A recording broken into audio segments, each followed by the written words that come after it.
Count them.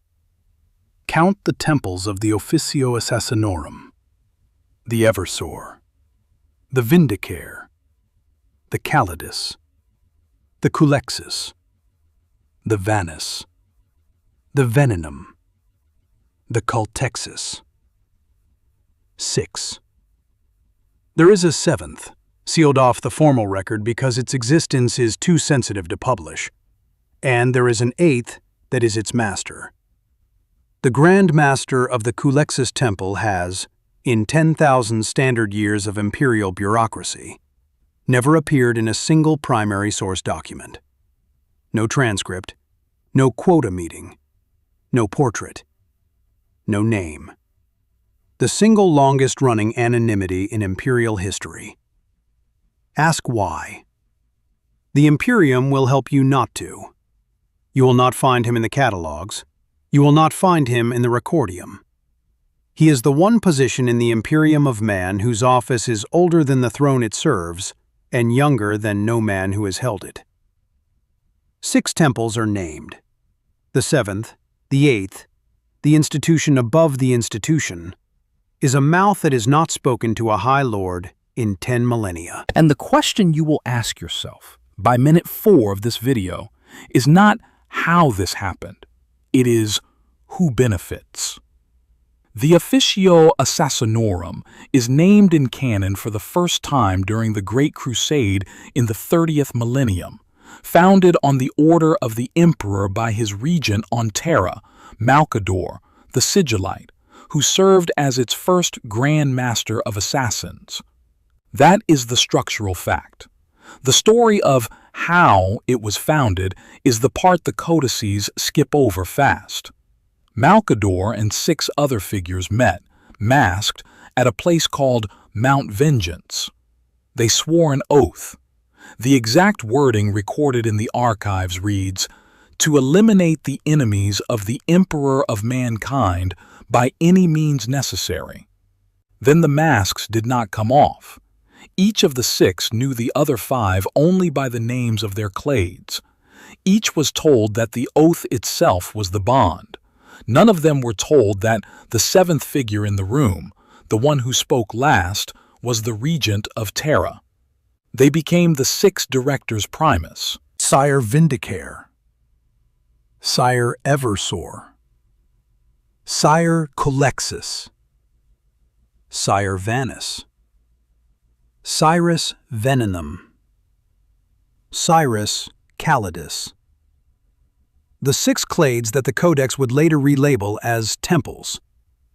They convened in a chamber called the Shrouds, located somewhere within the inner palace of Holy Terra.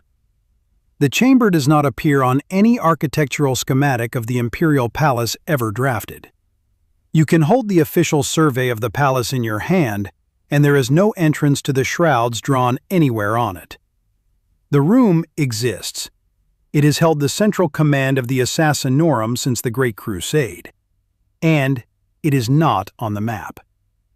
Ask yourself, how does an institution stay off the map of its own headquarters for 10,000 years? The answer is that the entire Imperium agrees not to look.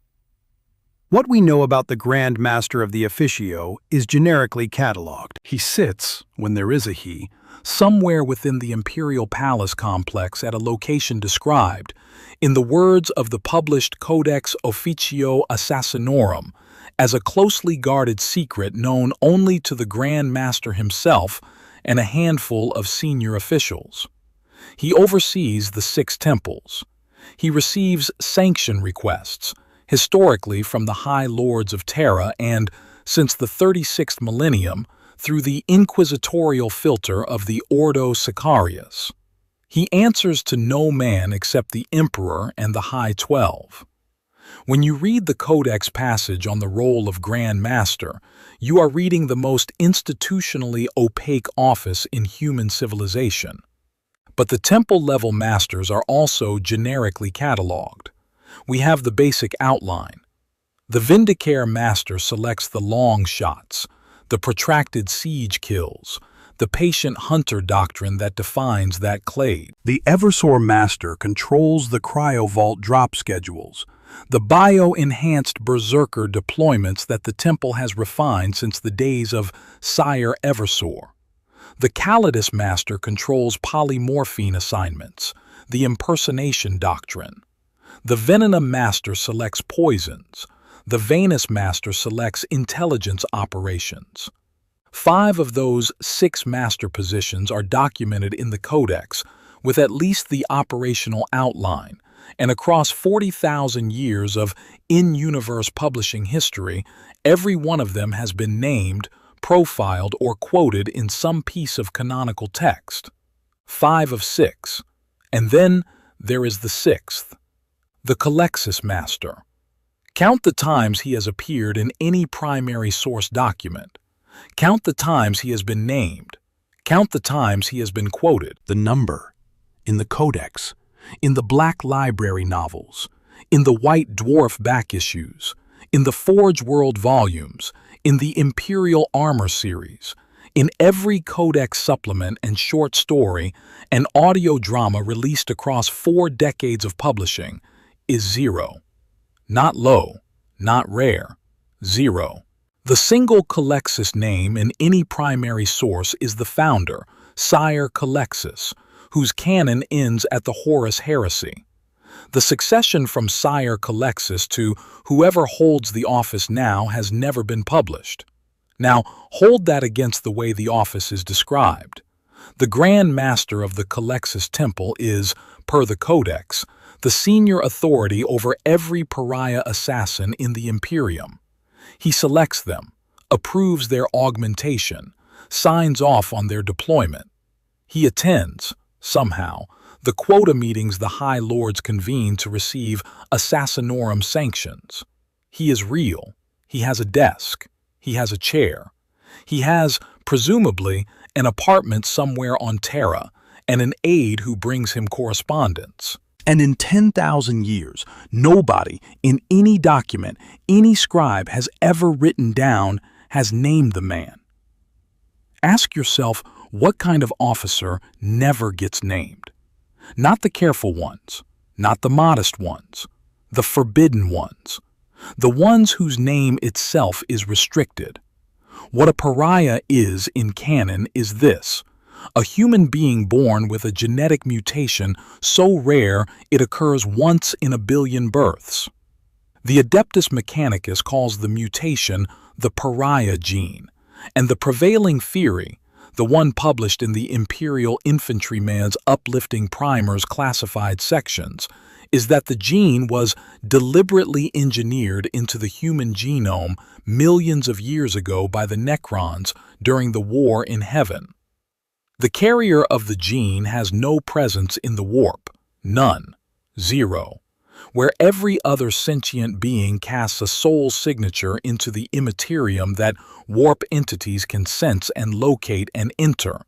The pariah casts no signature at all. To a demon, to a psyker, to a navigator, to the astronomicon itself, the pariah does not exist. From the pariah's own perspective, the immaterium simply isn't there. That sounds clinical. The reality of standing near one is not.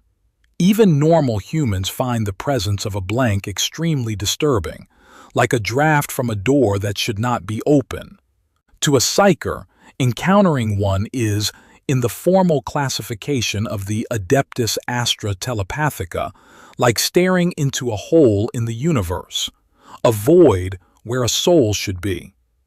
The most powerful psychers in the Imperium can be struck mute and motionless by an untrained pariah child wandering into a room. The most disciplined ones can be reduced to nausea. The Culexus assassin takes this natural mutation and amplifies it through a device called the Animus Speculum, a skull-faced helmet that focuses the Null aura into a weapon, fires bolts of negative psychic energy, and drains the warp power of any psyker within 18 inches of the wearer. Here is what the Codex does not state, but the lore mathematics force you to accept. If one untrained pariah child can dampen the astronomicon for the room around her, what happens when you concentrate pariahs in quantity? The answer is published in the Lexicanum entry on the Astronomicon itself. As large groups of pariahs were brought to Terra, they began to cast a shadow in the warp, blocking out the Astronomicon, the vital psychic beacon used to guide starships to the far reaches of the Imperium. The Astronomicon is the 70,000 light-year psychic beam the Emperor projects from the Golden Throne to allow navigation across the galaxy. Without it, the Imperium goes dark. Ships cannot find their way, and a sufficiently large concentration of pariah biology in close proximity to the Emperor threatens the beam itself. Hold that in the front of your mind. A concentration of pariahs can dim the Astronomicon. Now ask, what would a single pariah at Primarch scale do? There is something in the records that nobody talks about. The Investiary is a chamber inside the Imperial Palace containing 20 plinths arranged in a silent ring. Each plinth carries a life-size statue of one of the Emperor's 20 gene sons. The room was built to remember. 2 of those plinths are empty, the 2nd and the 11th. Their occupants are not present. Their names are not inscribed. The marble is bare, and the silence around those gaps is so complete that the rest of the room treats them as if they had always been empty. Dan Abnett wrote the canonical scene that confronts those gaps in a short story called The Lightning Tower, published in 2007. The scene puts Rogel Dorn, Primarch of the Imperial Fists, in front of the Investiary plinths during the siege of Terra. Dorn, whose lore-defining trait in that exact story is that he cannot lie, looks at the 2 vacancies and registers them in narration. The 2nd and 11th plinths had been vacant for a long time, the line reads. No one ever spoke of those 2 absent brothers. Their separate tragedies had seemed like aberrations. Separate tragedies. The phrase is doctrinal. It is not one event. It is 2 events, 2 distinct fates. The second was redistributed. That is the consensus reading of every Black Library reference and the position the audience of this channel has flagged repeatedly as the doctrinal distinction the channel cannot afford to lose. The 11th was purged. They are not the same story. Conflating them is the channel's biggest correctable mistake. We are telling the 11th story today. The second has its own brief and its own video. What is known about the 11th, specifically and only, is this. He was the Primarch of the 11th Legion. He and his legion were erased by what the lore calls an edict of obliteration, a damnatio memoriae, a high Gothic phrase meaning condemnation of memory. Imperial historians describe the 11th's erasure as the most successful edict of obliteration ever carried out in Imperial history. Magnus the Red, in Aaron Dembski-Bowden's First Heretic, dates the death of the 11th Legion to 43 standard years before the drop site massacre of Istvan V, so mid to late M30, during the Great Crusade, before the heresy began. And the 11th, the records confirm, did not fall to chaos. The 9 traitor Primarchs went to Horus, or to one of the 4 ruinous powers. The 11th did not. Whatever happened to him, it happened earlier, and it was something the Emperor and Malcador and the loyalist Primarchs chose to bury rather than denounce. You purge traitors with public denouncement. You do not purge them with silence. Silence is what you use when the truth itself is the danger. What the canonical records also confirm, by negative space, is that the 11th's gene seed did not survive into any modern Astartes chapter. None of the Imperium's modern factions descend from the 11th. There is no chapter master in M42 who can trace his genoline to a Primarch the Imperium has officially erased. Compare this to the traitor legions. The gene seed of Horus, the gene seed of Magnus, the gene seed of even Lorgar persists in the warp-touched ranks of the renegades, and the records describe it. The 11th's seed is not described. It was not redistributed. It was not preserved. It was not even, in any traitor chapter we have heard of, smuggled. The line simply ends with him. That is a different kind of erasure than even the most thorough damnatio memoriae the Imperium has ever attempted on a traitor. That is what you do when you do not want even the biology to survive in the open. Hold that against the Sire Culexus founding record. Sire Culexus, the canonical founder of the Culexus clade, was, per the lexiconum entry that aggregates the relevant canon, the first of his kind, in possession of the pariah gene that made him a psychic blank. He swore his founding oath at Mount Vengeance alongside Malcador and the 5 other Directors Primus during the Great Crusade. The exact window in which Sire Culexus swore that oath is not pinned down by any source, but the canonical chronology places it during the same Great Crusade window in which the 11th erasure occurred. 2 events, separated by an unknown number of years, both during the Great Crusade, both involving the institutional handling of pariah-grade null biology at the highest levels of Terra.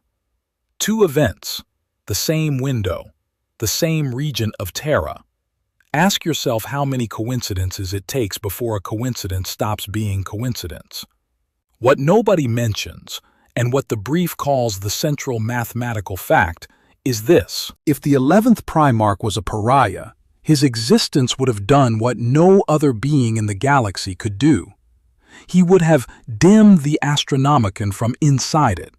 He would have made the webway architecture beneath Terra unstable, every nexus point near him losing its warp coherence. He would have made his own brothers, the Psyker Primarchs, physically ill in his presence. Magnus, the strongest Psyker among them, would have been incapable of standing near him. The Emperor's own psychic field, the field that sustains the throne, would have flickered in his vicinity. He would have been, in the literal architectural sense, a hole the size of a Primarch carved out of the Imperium's psychic infrastructure. That is not a brother you keep alive in public. That is not a brother you parade across the Great Crusade with 20,000 Astartes following him. That is a brother you hide.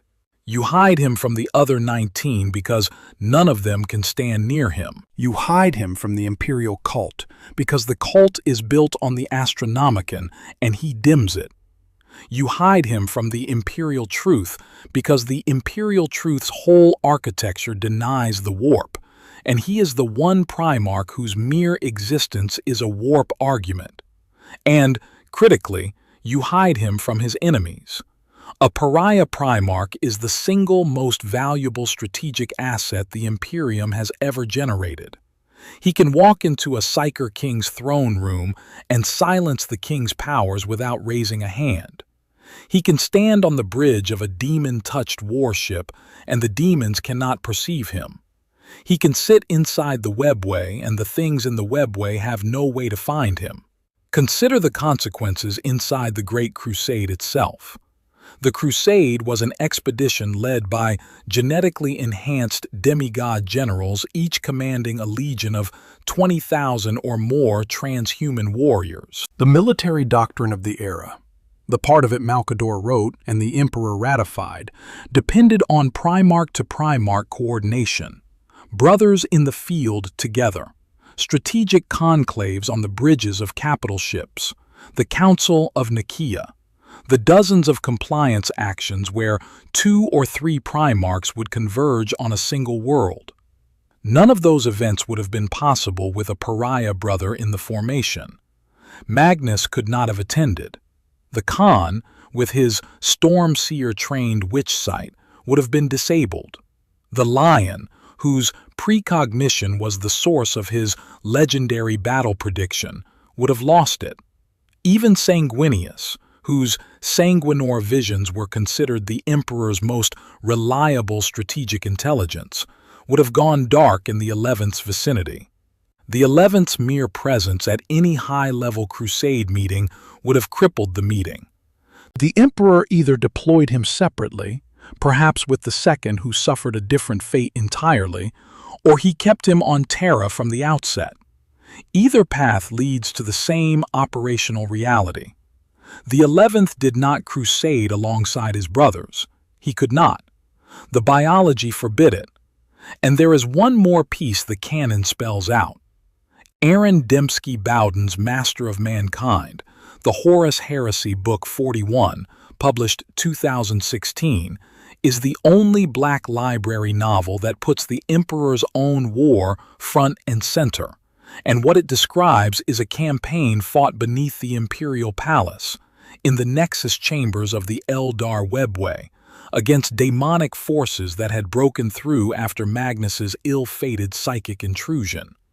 The infantry the Emperor used in that war is named explicitly: the Custodian Guard, the Sisters of Silence, the Null Women, the female equivalent of the male pariahs, the Mechanicum forces of Fabricator General Kane. Of those three, the Sisters of Silence are described as the only effective infantry against the demons, because the demons cannot perceive them and cannot enter them.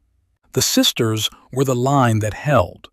The Sisters were the null biology the Emperor had on Terra, already weaponized, already deployed, in active wartime use. The novel never names the male equivalent.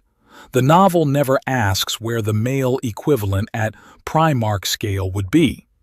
The novel simply assumes the question is closed. The Emperor would not have killed that asset.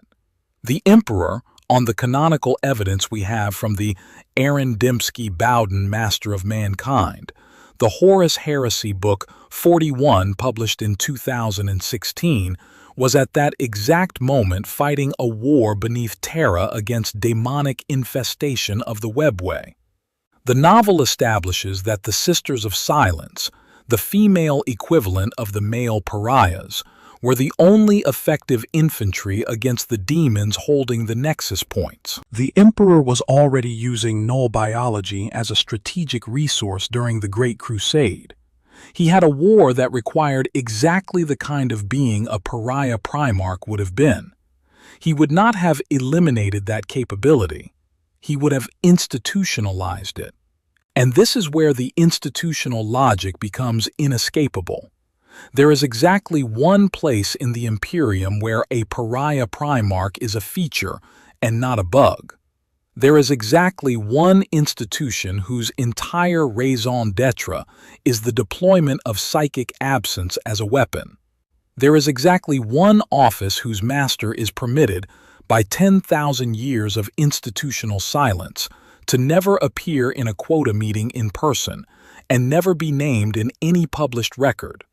That institution is the Officio Assassinorum's Culexus Temple. That office is the Grand Master of the Culexus. The match is not approximate. The match is biological. A pariah Primarch is a Culexus assassin scaled up by a factor of, conservatively, several thousand. His presence does to the warp what every Culexus in active deployment does to a single enemy psyker, except across an architectural radius. The animus speculum, the skull-faced helmet that the Culexus wears, would be redundant equipment on a Primarch whose unaided null aura already exceeds the device's amplification range. He would not need the speculum. He would be the speculum. He would be the temple's living thesis. And the institutional architecture matches the biological architecture. The Culexus Temple is the most secretive of the six. The temple's location is not published. Its master's identity is not published. Its deployment patterns are not published, except in the most stripped-down operational summaries. The temple is, by the consistent testimony of every codex and imperial armor volume that mentions it, the temple within the institution whose own existence is closest to the line of being denied. If you wanted to hide a Primarch on Holy Terra in a role no one would investigate, you would invent this institution. The Imperium did not invent it for that reason, but the architecture is what it is. The role fits the body fits the role. There is one more layer to this. Consider, in detail, who the Culexus Temple recruits. Per the Codex Officio Assassinorum, 8th edition, 2018, the Culexus draw their candidates exclusively from confirmed pariahs identified across the Imperium's million worlds. The recruitment is not voluntary. Pariah children are taken from their birth worlds by the Inquisition or the Sisters of Silence, transferred to Terra in shielded containment, and then either inducted into the Sisters' programs, the Culexus Temple's training, or destroyed if their gene profile is wrong. The recruits are, by definition, people whose presence is intolerable to other humans. The Temple's living conditions, training methods, and command hierarchy are organized around the absolute necessity of housing beings who cannot be in normal company. A master who is himself a pariah, even a Primarch scale pariah, would not look anomalous within the Temple's interior life. He would look like the most senior version of every other inhabitant. He would, in the Temple's own internal terms, look correct. And the Temple does not host visitors. The Master does not attend conclaves outside his own walls. No High Lord is invited inside the Culexus headquarters. No Inquisitor of any ordo other than the Sicarius has cleared internal access in modern record. No Astartes chapter has ever conducted a joint operation with the Culexus on the Temple's own premises. The Temple receives, by every documented account, only its own, and only through doors that no architectural survey has placed. Hiding a Primarch in that operational footprint requires that the Primarch never leave. And he has not. In 10,000 years, no record describes the Culexus Master leaving Terra. No record describes him traveling anywhere off the throne world. He is, by every available data point, geographically static. He has not moved since before Guilliman was born. The 10,000-year cover is then a matter of bureaucracy, and bureaucracy is the Imperium's primary spiritual practice. The High Lords of Terra convene annually, with quarterly intervals, to receive Assassinorum quota sanctions. The 6 Temple Masters, in principle, present themselves or send proxies. 5 of them, by every record we have, present themselves or send proxies whose identities are at least listed in the session minutes.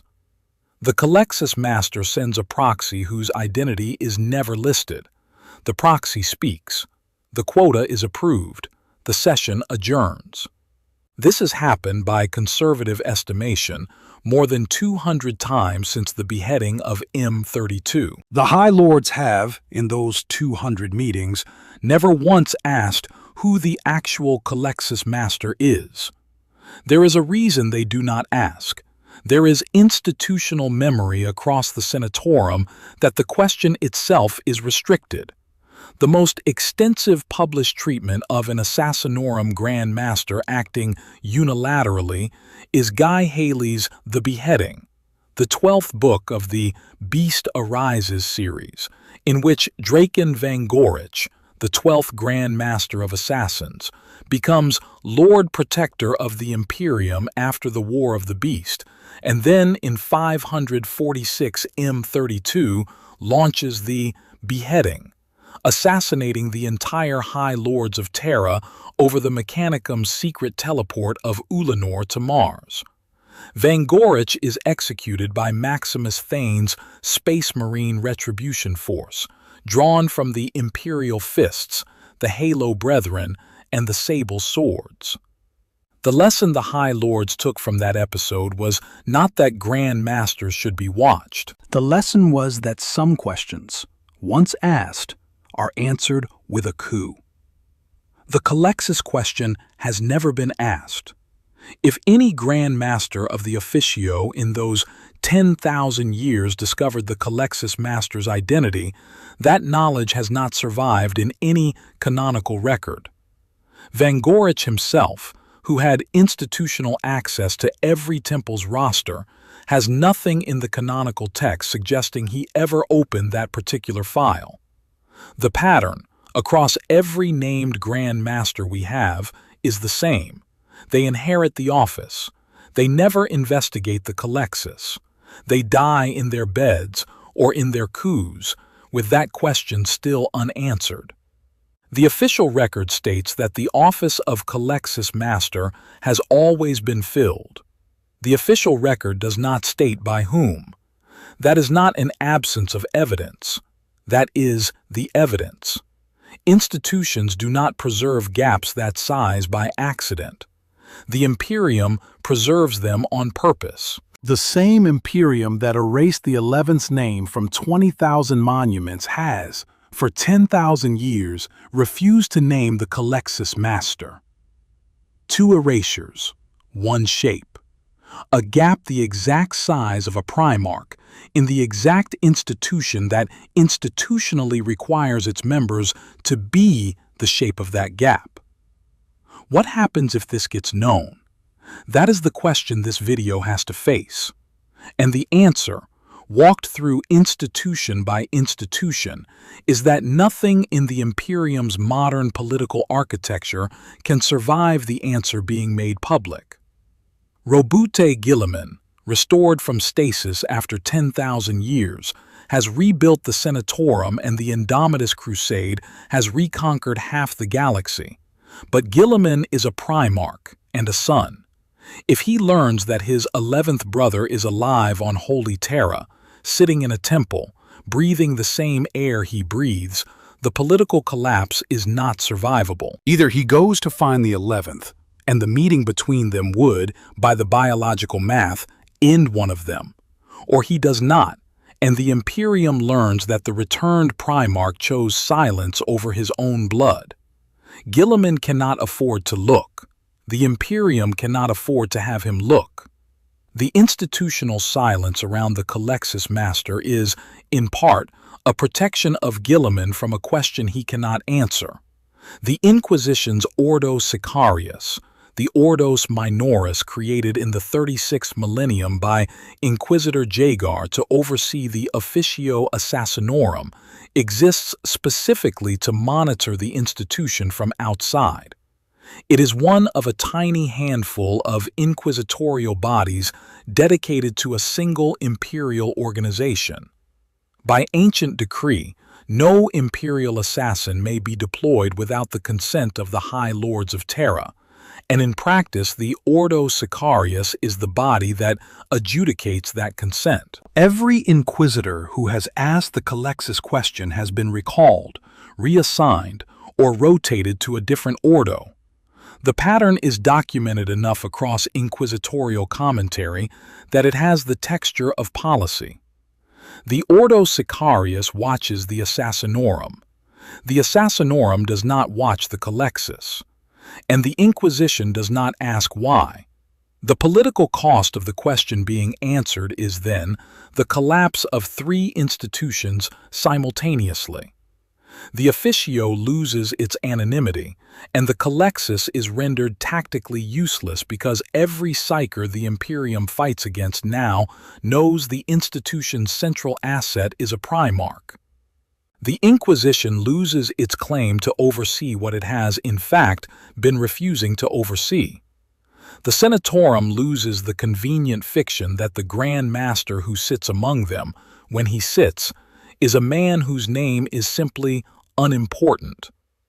None of those 3 institutions can absorb the answer, so none of them ask the question. The silence is collective, intentional, and self-reinforcing across 10,000 years.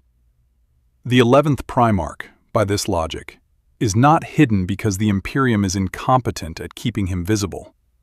He is hidden because the Imperium is exquisitely competent at refusing to look at him.